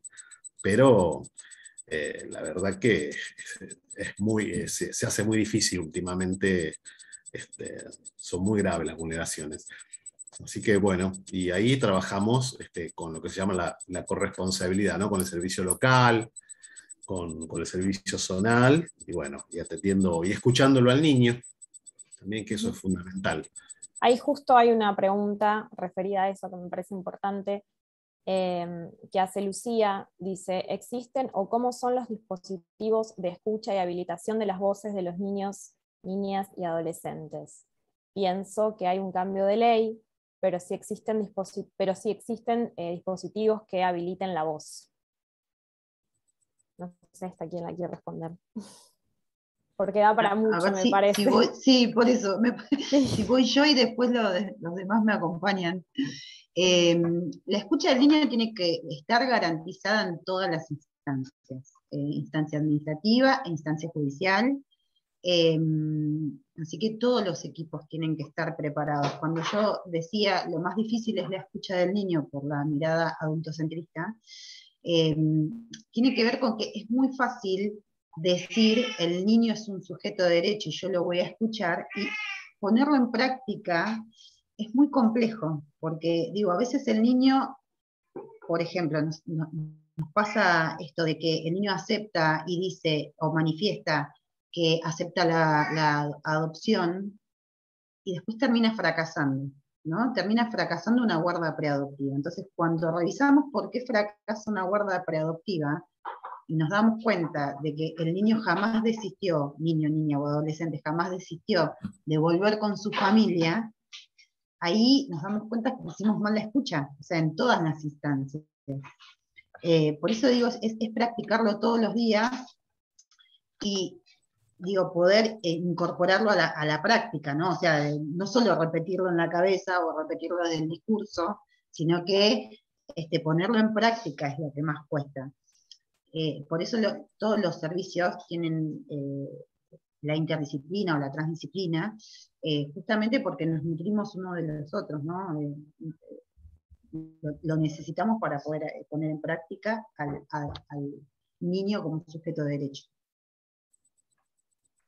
Yo me sumo acá a lo que dice Karina, ¿no? Que nosotros como hogares justamente es el pensamiento hacia lo interno y hacia cómo nos vamos a organizar, cómo nuestras actividades y nuestros espacios tienen que tender no solamente a trabajar desde el equipo técnico para trabajar en pos de las estrategias, ¿no? Del servicio local y del juzgado. Por ejemplo, como decía, esto no van a volver con sus familias, hay que trabajar el tema de la adoptabilidad, pero también el tema de poner la palabra, de hablar, de poder hablar sobre el deseo. Una de las cosas que estos chicos traen es nunca fueron escuchados. Entonces hay que trabajar también eso. Hay que trabajar, vamos a hacerlo con una asamblea, vamos a hacerlo, ¿de qué manera lo vamos a hacer? Entonces eso también es un trabajo, si quieren, pedagógico,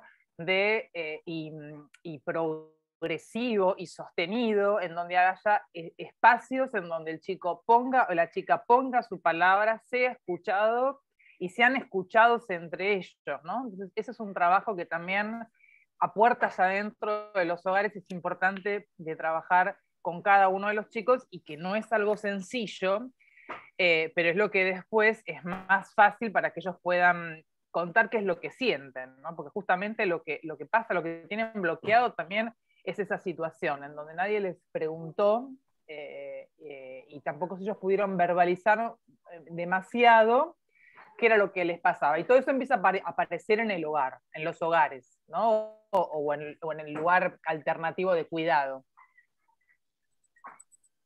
Pero además me parece que es importante hablar de lo que no conocen, porque a veces es muy fácil naturalizar una situación de maltrato y demás como algo que nos gusta, porque no conocen otra cosa. Entonces, una de las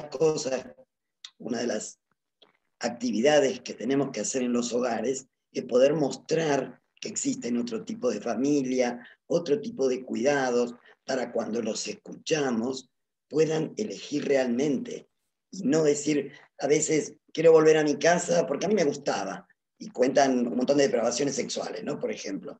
Pero si no saben que el trato puede ser otro, ¿qué es lo que estamos escuchando u ofreciendo? También tenemos que enseñar que hay otras cosas, que hay otras formas para que puedan realmente elegir.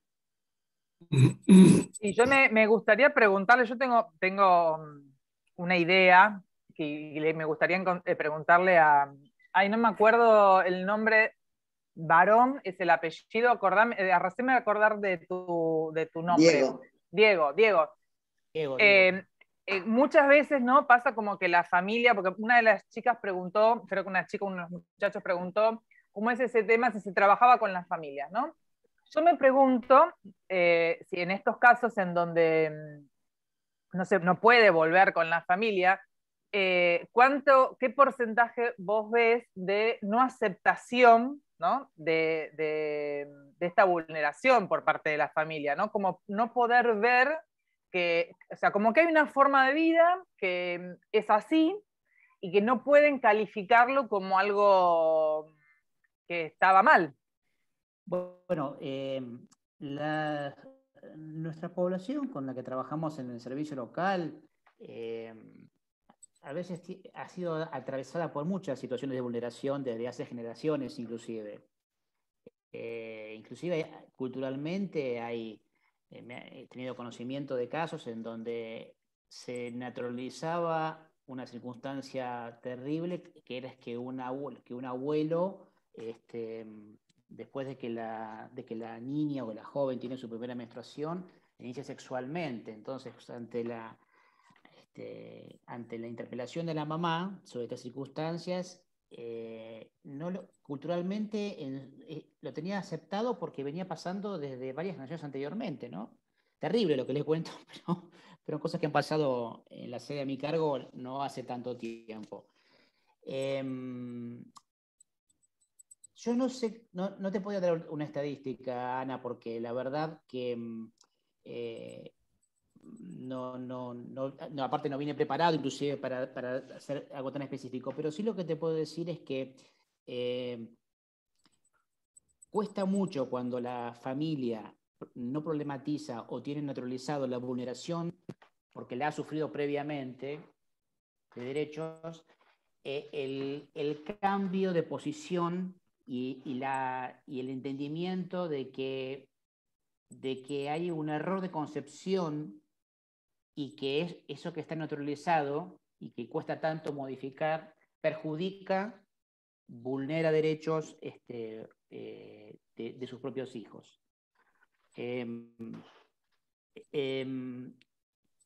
Nosotros desde el servicio local siempre nos enfocamos en el interés superior del niño.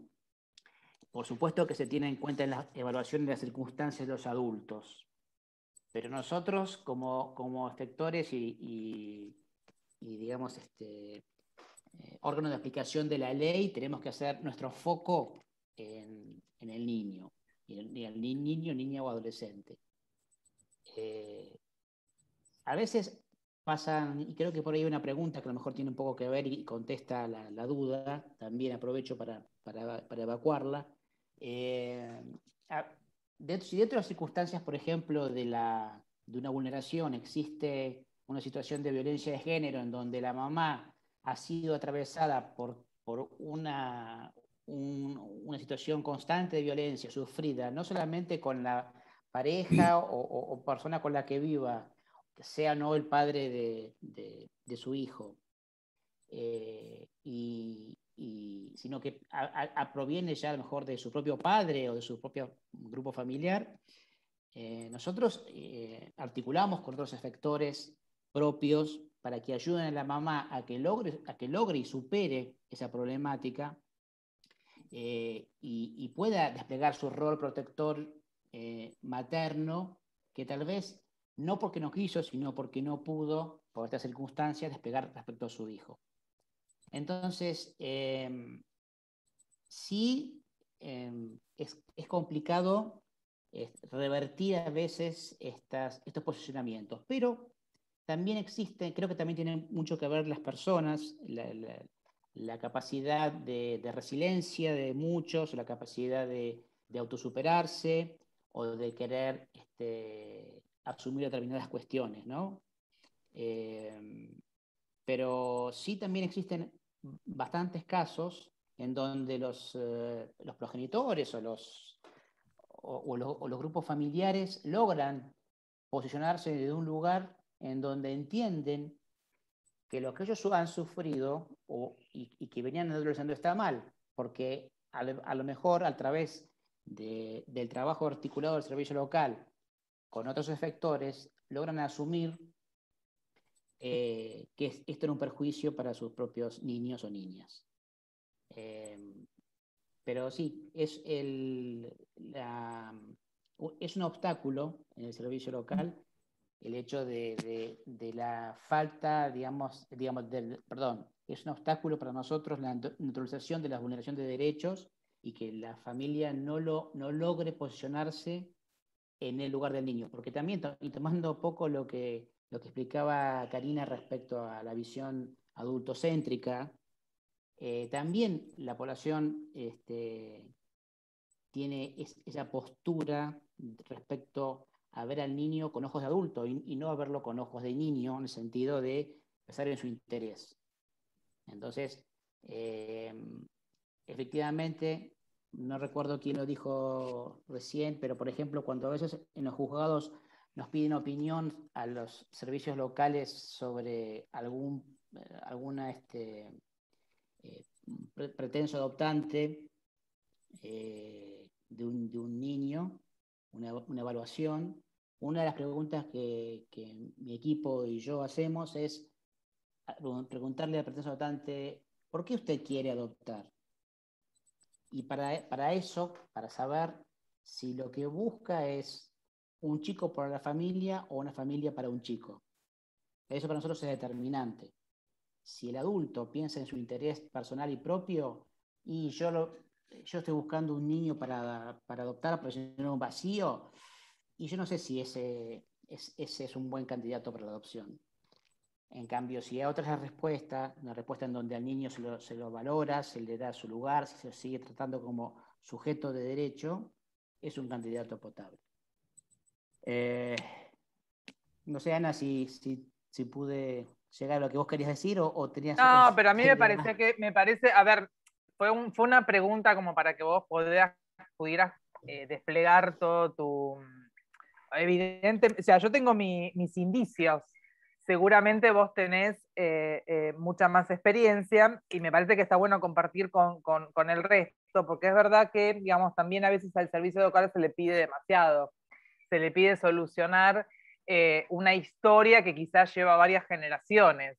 No, es que, perdón, esa historia, la historia del niño es la historia del niño desde el día de su concepción, digamos, básicamente. No, pero ya anterior también, digo, porque esto que vos traes... Por eso te digo, no lo pueden con todo ver. lo que trae. Sí, nosotros, te digo, lo bueno del servicio local, como se explicó antes, que es un equipo interdisciplinario. Entonces, a pesar de que el equipo está integrado por abogados y por trabajadores sociales y por psicólogos, y si bien cada uno tiene su expertise y cada uno se desarrolla en su actividad, la interdisciplina favorece esto, en donde a lo mejor un profesional no ve cosas que ve otro profesional. Entonces, cuando por ejemplo se toma una decisión respecto a una intervención y se decide mejor tomar una medida de abrigo o alguna otra medida gravosa para el niño, generalmente, por lo menos en el servicio a mi cargo, se hacen con el equipo en pleno, porque todos aportan desde su expertise. Y es interesante ver cómo los profesionales evalúan las circunstancias, ¿no? Porque más allá de lo que dice la ley y de las posturas personales de cada uno de los profesionales, que son muy respetables, siempre en el servicio local se piensa primero en el pibe o la piba y después en el resto. O sea, el pibe en primer lugar y sus circunstancias después. Así que bueno, perdón. Sí. Sí, Diego, no, que había otra pregunta que puede venir también a esto que estamos charlando. Lo último que quería decir al sí. respecto era justamente en esto a que había hecho referencia el doctor Palacio anteriormente y que se repitió en varias exposiciones, que es el tema de la corresponsabilidad. Entonces, cuando el servicio local trabaja y articula con antes, durante y después la medida con los efectores, para nosotros es súper importante el feedback entre los efectores. El vínculo y el diálogo, porque como vos muy bien decías, Ana, por ejemplo, anteriormente, cuando el chico se encuentra en el hogar, es realmente el hogar quien empieza a conocer a fondo, porque convive con el pibe o la piba convive 24 horas con el pibe, sabe de qué materia le gusta más, con qué amiguito o amiguitas se pelea o no se pelea, qué sé yo, una serie de cosas que el servicio local tiene idea respecto a la personalidad del pibe, pero no en cuanto a su vida diaria. Lo mismo con los sectores de salud o los sectores de educación, que son a veces quienes nos proveen de los elementos por los cuales nosotros empezamos a intervenir. Pero, por ejemplo, a mí no me interesa que el pibe sea buen alumno o sea mal alumno, eso es una cosa circunstancial, en tanto que su mal desempeño, a lo mejor escolar, no tenga que ver con ausentismo, no tenga que ver con derechos vulnerados en su familia, ¿verdad? Pero sí me interesa, por ejemplo, cuando vi un informe donde el chico tiene un comportamiento disruptivo en la escuela sin ningún motivo, es decir, cuando hay cosas que hay atrás, otras circunstancias. Entonces, por eso digo, la corresponsabilidad es fundamental para el trabajo en niñez, fundamental. Ojalá todos sigamos por este camino, porque la verdad que yo aprecio, desde que estoy trabajando en el servicio local, que ya van para 6 años, creo, más o menos, independientemente de mi actividad profesional, que siempre trabajé mucho en temas de familia y de niñez, cada vez más entiendo que los que formamos parte del sistema de corresponsabilidad de los niños están más comprometidos. Y eso es una cosa que valoro y rescato mucho. Sí, perdón, María José, no sé cuál es la pregunta. No, yo por el tiempo, así no nos cuando quieran, yo excedemos. soy muy charlatán, así que sí. No hay problema, que la boca no hay problema. Voy a leer las preguntas que quedan en el chat, así leo todas, así las vamos respondiendo tal vez más o menos en simultáneo, ¿no? Porque se relacionan. Pamela nos pregunta, tengo un conocido que trabajó un tiempo cuando existía el Instituto Arenaza y pasaba que los chicos se iban. Si se llega a dar el caso, ¿cómo se procede? Bueno, si se va un chico del hogar, esa es la pregunta, ¿cómo se procede? La dejo ahí para que vayan pensando en la respuesta. Otra pregunta de Vanessa dice, ¿es posible articular desde un lugar de referencia del niño con el hogar convivencial, realizar visitas, comunicación telefónica, etcétera? Y después dice, soy de un centro barrial y estamos en proceso de dar aviso al servicio local sobre una situación y nos preocupa perder el vínculo. Esa es la otra, que me parece también súper interesante. Mariela pregunta, con los adolescentes que llegan a su mayoría de edad, que no tienen una revinculación con su familia de origen y no tuvo familia adoptante, ¿qué pasa con ellos? Y por último, Luciana pregunta, ¿todos los hogares son de puertas abiertas? Bueno, no sé quién quiere responder la primera, ¿qué pasa si un... Con respecto, cortito, con respecto al tema de si un chico o una chica deja, digamos, la institución, esto la ley lo establece, lo dice, no hay que penalizarlo al chico, digamos, en primer lugar, no hay que responsabilizarlo al chico, ¿no? Por haber, entre comillas, abandonado, dejado, digamos, el hogar.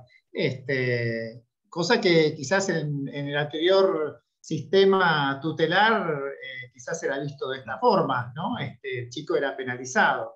Hay que buscar los mecanismos institucionales para volver a fortalecer al chico en el acompañamiento, el fortalecimiento de sus derechos. Así que bueno, eso es un poco lo que la ley establece expresamente, porque esa circunstancia quizás en la anterior normativa o en el anterior sistema podría haber sido considerado como una penalización, digamos, del chico o de la chica, ¿no? Hoy expresamente la normativa, tanto nacional como provincial, establece que no puede ser visto de esa forma. Eso en primer lugar, no sé si... Porque el niño no se escapa, el niño hace abandono del programa. Que exactamente. Es la diferencia, ¿no? Sí. Era penalizado porque escapaba de la institución. Ahora no se escapa, hace abandono del programa. Y, El bueno, abandono tiene que ver con que ingresa un dispositivo a través de una medida de protección, digo, no es una medida de sanción. Por eso los hogares son abiertos, también contestamos la otra pregunta, ¿no? Son abiertos porque son medidas de protección, no son medidas de sanción.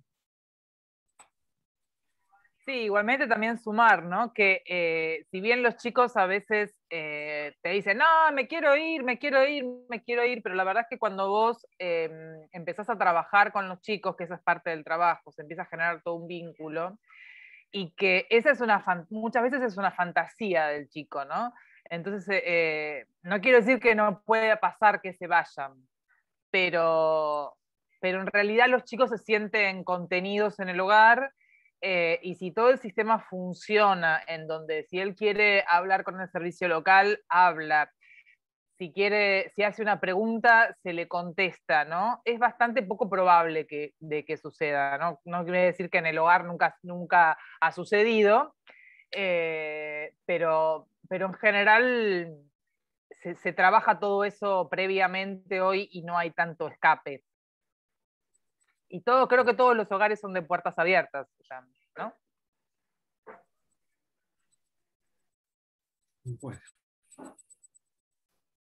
Bueno, del nuestro nunca se fue ninguno tampoco, así que...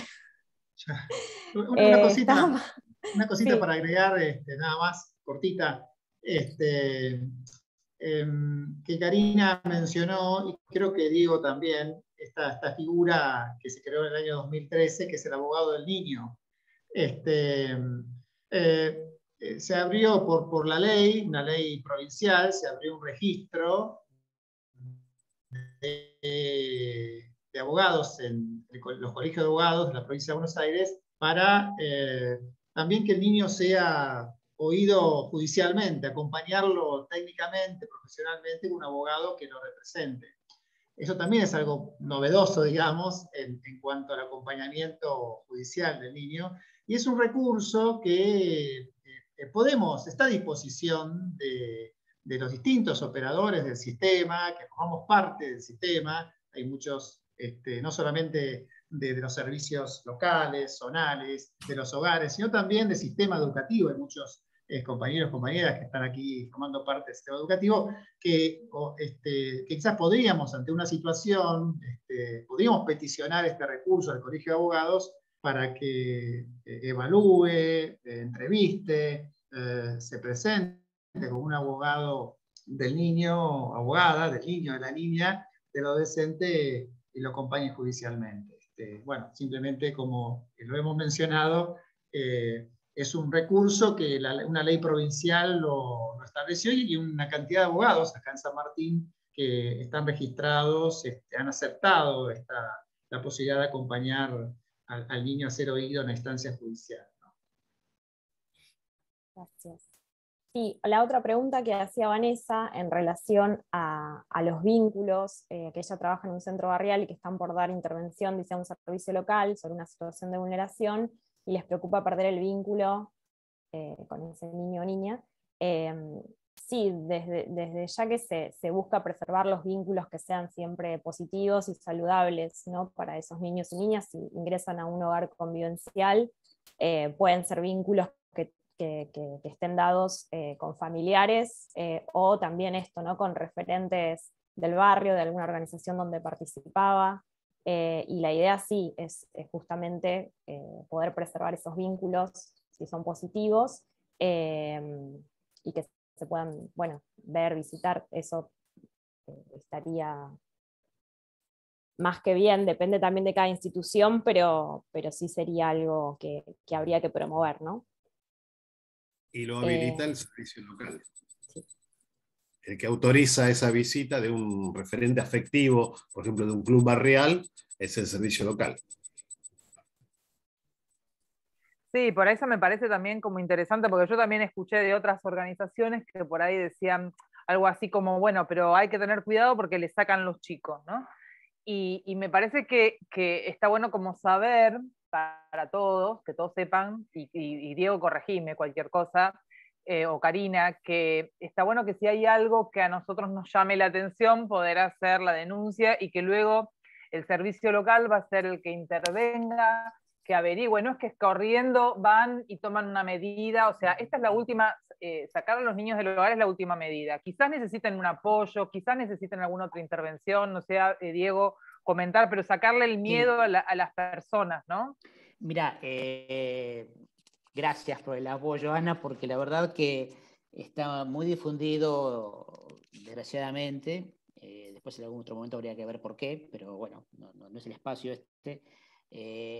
Hay como una cultura de considerar que el servicio local somos sacapibes, y la verdad que todo lo más lejos de la ley, porque el servicio local es órgano de aplicación de la ley, y la ley establece específicamente que la idea se elabora para la restitución. Y nosotros laboramos en San Martín para la restitución. Lo que pasa es que a veces, como explicaba anteriormente, es muy difícil lograr la problematización y que los chicos puedan volver a estar con su familia de origen, porque la familia no logra problematizar, no logra superar los escollos que dieron motivo a la medida. Entonces, no toda denuncia que llega al conocimiento del servicio local implica una medida de abrigo. Nosotros tenemos, no sé, no me recuerdo ahora la cifra actualizada, pero 8 o 10 mil casos estamos interviniendo entre todas las sedes del servicio local. Y es un porcentaje chico el que el servicio local dispone medida de abrigo. Por otra parte, es importante remarcar esta situación. El servicio local emite un dictamen de medidas de abrigo, pero esa medida de abrigo tiene que estar específica, es bien explicada, fundamentada ante el juez, por argumentos válidos y concretos, y es el juez el que resuelve en definitiva si legaliza o no legaliza la medida.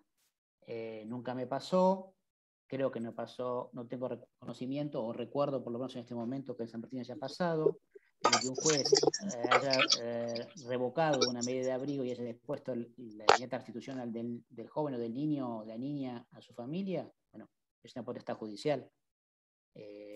Pero bueno, no somos sacapibes, no trabajamos para sacar pibes, simplemente por volar por su teoría superior. Y su teoría superior, en alguna oportunidad, puede ser que tenga que ver con apartarlo de su familia. Ojalá en forma temporaria, pero a veces eso no sucede. es que agrego esto, que al servicio local le toca el papel más difícil, porque es el que tiene la competencia para separar al niño de su familia. Porque antes de que llegue al servicio local, otros efectores despliegan estrategias como, por ejemplo, las escuelas. Entonces, por ahí, digamos, con una estrategia de una escuela, se puede revertir una vulneración de derechos. Cuando llega al servicio local, es porque fracasó, y además al servicio local le toca, si fracasó el resto de las estrategias que implementó, adoptar la medida de abrigo. Entonces, terminan siendo el viejo de la bolsa de este siglo.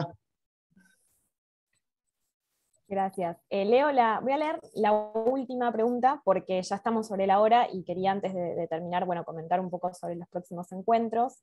Felipe pregunta, ¿es lo mismo el interés superior de un niño de 9 años al de un niño de 16? Por ejemplo, teniendo en cuenta la capacidad cognitiva, que se supone que mejora con la edad, y con ello la capacidad de decisión. Bueno, Alberto, según la ley, la autonomía... Lo tomé por sorpresa. No, yo estaba pensando lo de la autonomía progresiva, ¿no? Que no lo mencionamos, pero que me parece importante también por el tema de la escucha. Seguro que lo podés explicar vos un poco mejor. No, sin duda no es. Yo creo que en los dos casos está el derecho del niño a ser oído.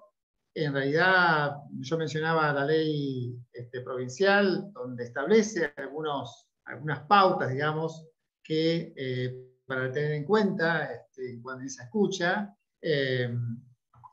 y en función de determinar exactamente cómo lo escuchamos y cuál es, definir cuál sería la protección, cuál sería su interés superior en ese caso, digamos, para darle correcta protección.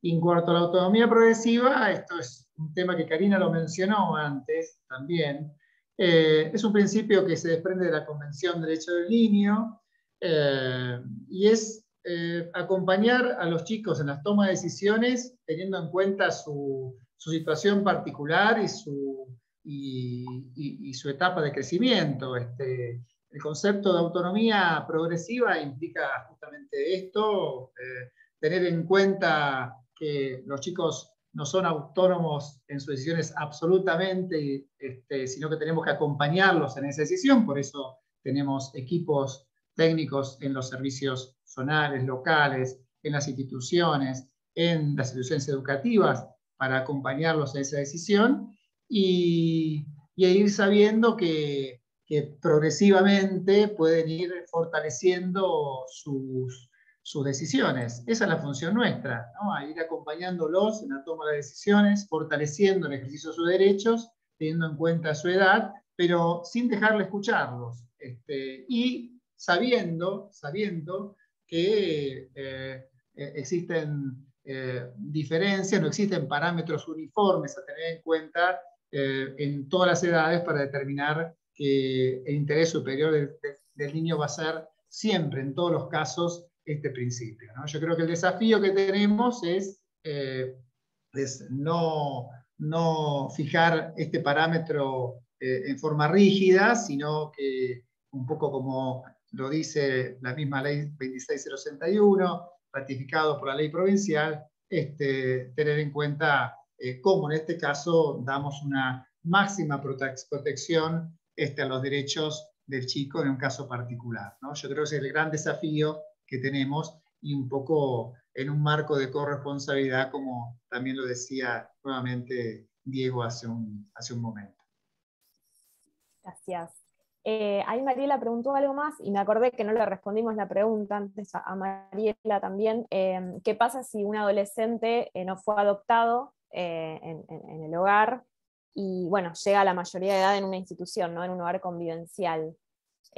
Algo de eso, Cari, también habías mencionado sobre el egreso asistido. Marta, también tenés más experiencia con Doncel y todo esa, y la ley nueva del 2017, si querés contar. Bien.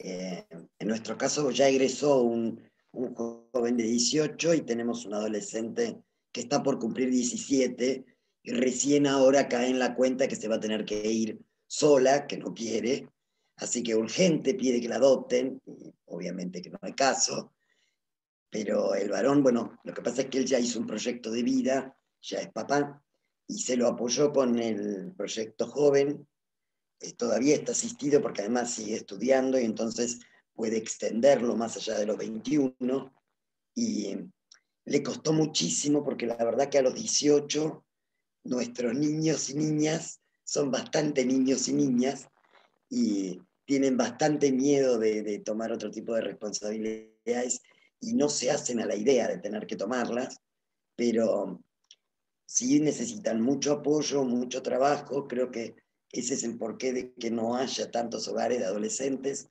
porque representan un trabajo mucho más grande, con equipos mucho más importantes, con mucho más apoyo y de diversificación que no todos podemos hoy en día hacer. Es muy difícil acompañar a un adolescente en todas las propuestas que salen todos los días, que son terribles. Pero es verdad que hay programas que los apoyan económicamente.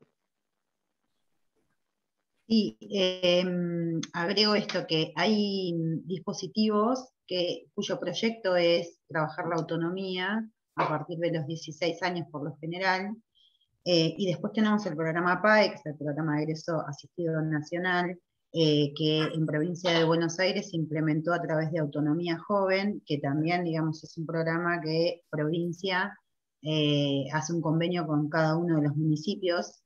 Este programa lo que hace es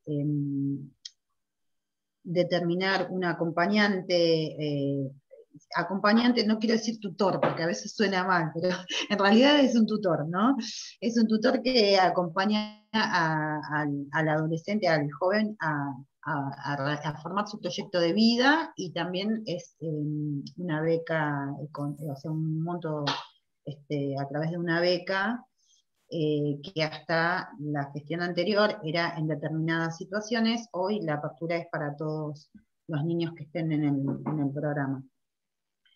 Y está muy piola que esté el acompañante, el tutor, como nombras. Sí. Muy piola, sí, realmente. Porque la verdad es que asisten a formar el proyecto, digo, colaboran bastante en eso. Y también hay que mencionar, digamos, que no la mencionamos, la ley de adopción, la 14528, que es la provincia de Buenos Aires, nos deja una ventanita ahí para que los adolescentes que no hayan sido adoptados podamos nosotros presentar algún referente afectivo para alguna guarda o alguna otra de las figuras del Código Civil, que eso antes no lo teníamos, digamos, el egreso era o con adopción o nada. Y también las convocatorias públicas hicieron una apertura en relación a esto, no solo son para la adopción, sino que también pueden ser otras figuras del Código Civil que no implican tanta responsabilidad para un referente, ¿no? Sí. Bueno, gracias. Cari, la última, acá preguntan si en los equipos zonales hay psicopedagogos o psicopedagogas. No, no tenemos psicopedagogos. En realidad no está establecido la conformación del equipo del zonal, sí del local, que es un psicólogo, un trabajador social, hasta incluso un médico, un abogado y un médico. Y no está previsto ni la cantidad de profesionales ni un psicopedagogo. Igualmente los equipos de los zonales son un poco más reducidos porque hay que tener en cuenta que nosotros no hacemos el abordaje directo, lo hace el servicio local. Nosotros hacemos más el acompañamiento a los dispositivos y el acompañamiento a los servicios, ¿no? O al resto de los sectores. Gracias. Bueno, ya estamos. Sí, por ahí en ese caso el quería decir que el psicopedagogo quizás es más inherente al hogar. Sí. Se me corta. O más necesario. Sí, también ahí, perdón, ya me sale la profesión de adentro, pero lo que refiere a planificación, al trabajo de la transdisciplina también, a poder pensar de manera más macro y no solo la situación de aprendizaje sola, o esto de la articulación y prevención también pienso con la escuela, no solo quedarnos con la escuela cuando hay una situación límite o que solo devenga de una dificultad de aprendizaje que pues, también podríamos otro círculo para discutir, ¿no? Sino justamente de lo preventivo y el acompañamiento y articulación de otra manera.